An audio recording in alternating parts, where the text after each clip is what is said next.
susikuriam workflow, kuriame pasižymim kintamuosius name, surname ir jos viduje pavadiname name, surname, susikuriam lentelę, kurią pasivadinam data table ir joje nepaliekam jokių reikšmių.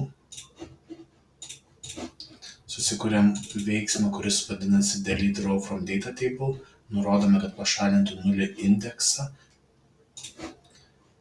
Įsidedam naujas reikšmes, kurias pasidavėme, tai yra name, surname ir surname. Ir atnaujinam name į full name reikšmę, nurodom pirmos stulpelis, pirmą eilutę. Ir surandam reikšmes, kur reikia pakeisti, tai full name pakeičiam add full name. Ar paleisim procesą. Stebėsim savo kintamuosius. Data table mes turime tuščią nulinę eilutę, kurią paduosime ištrinti. Ištrynus tuščią eilutę nebėra jokios reikšmės, tada mes įkelsime kitas savo reikšmes.